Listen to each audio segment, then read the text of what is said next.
Hey guys, welcome back to my channel. So today I'm going to show you how I transform my nails with the Beetles Polygel nail kit. So everything that is shown here came with the kit except for the acrylic nail clipper and the isopropyl alcohol, which is 70%. You can just get that from your local Walmart. All right, let's get started. So first step is just to file all of your nails. Now I have seen other people pushing back their cuticles. I did not have a tool for this. I did try to the best of my ability, but as you can see, they're not completely pushed back. But that's okay because there's always next time, and they actually came out pretty well this time. All right, so now it's time to wash your hands. And then next we're going to add the foundation gel to our fingernails.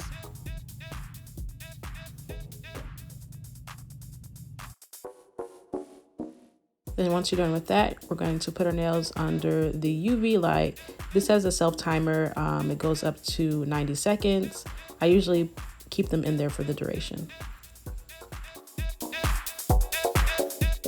All right, and now it's time for the slip solution. And here I'm going to be using rubbing alcohol instead, which works just as well. Then you're gonna take the gel color of your choice. All right, hey guys. So I am on my last fingernail on my left hand. What is this? But I'm doing my thumb, and as I'm doing my thumb, I just wanted to give you guys some tips about doing these polygel nails, just because I'm starting to get the hang of it. I think like this is much better than the first time. Like yesterday, I only did my left hand, and I realized that I was making some mistakes. So I was like, but this is what they look like so far right now. Pretty good, not bad. But anyways, yeah, so let's do my thumb really quick. So for my thumb, I'm using a number 1. And first tip is make sure that the form is a little bit bigger than your fingernail, because if it's smaller, it's gonna kind of like lift and pop off when you're trying to set it. Another tip, make sure it's clean, because a little piece of hair or anything can get in there, even from the brush. So just make sure you're not transferring anything into the form. All right, next. I'm gonna take the bean red. I decided to do bean red instead. I showed you guys dark pink last time, but I like this one better, and I feel like this one is more pigmented anyways. So another tip is be a little bit generous. You might think you don't want to use too much of the gel, but if you use too little, it's not going to cover much, and you're gonna get some like holes or some gapes, some clear patches in your nail, which is what happened to me yesterday. And that's why I took them off, is because you can really see like my nail, and some of them, like this one, you can kind of see the tip of my nail.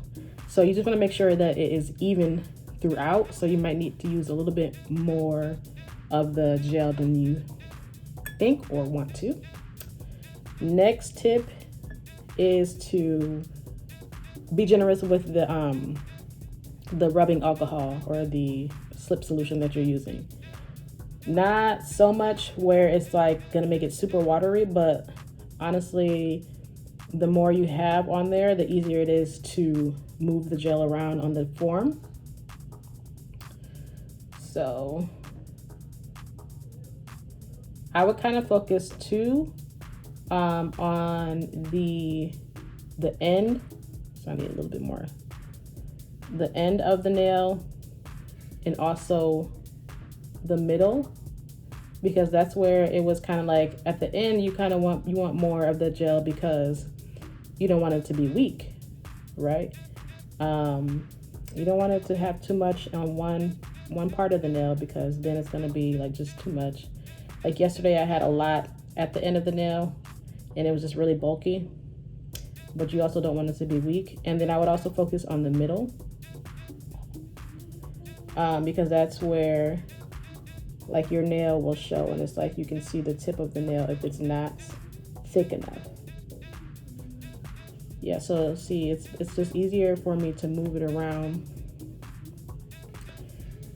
because I have an ample amount of slip solution. A little bit more.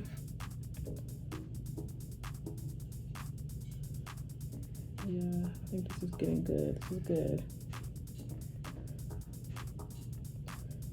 Another tip is to hold the nail form after you have the gel in there up to the light,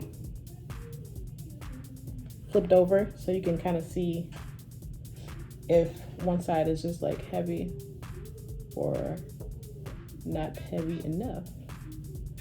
And here the sides are kind of missing some. I need to fix that middle. So the side was kind of missing some, and so was the middle. So hold up to the light. Might leave a little bit more in the middle.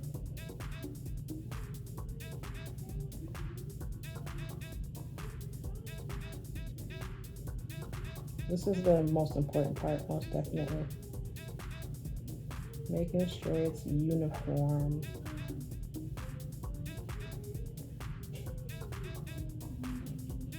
I would die if this did not come out the way I wanted to, and I'm over here trying to help y'all out and give you tips. All right, I think that's good. Let's see. All right, so now that we have the gel inside the form, we're going to place it gently on our nail. You want to make sure that you don't press down too hard, because then the gel can come out of the sides. But if it does and you end up putting it under the UV light, that's fine. You can still shape it after you're done. Also, don't be afraid to take the form off if you're looking at it and you feel like it's not the best. I've done it several times and it came out fine. All right, now after you've placed your nail under the UV light for about 60 to 90 seconds, it is finally time to shape it and file it down. So as you can see, I'm using the acrylic nail shaper. This really does come in handy. And as you can see, the way that I achieved my desired shape was just holding it at a vertical angle. And as you can see, so this is me doing my right hand with my left hand. So it probably looks a little bit awkward, but as I said, this nail clipper just makes it so much easier.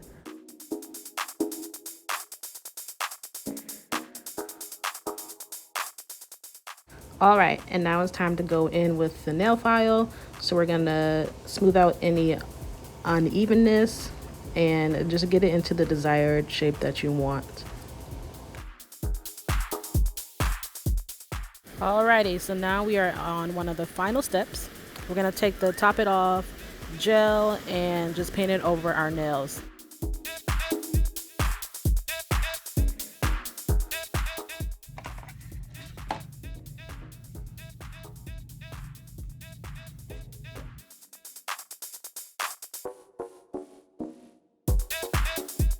Okay, y'all, can I just brag really quick, just real quick? Look at this. Second time. Well, this is the first time I'm doing a full set, but yeah.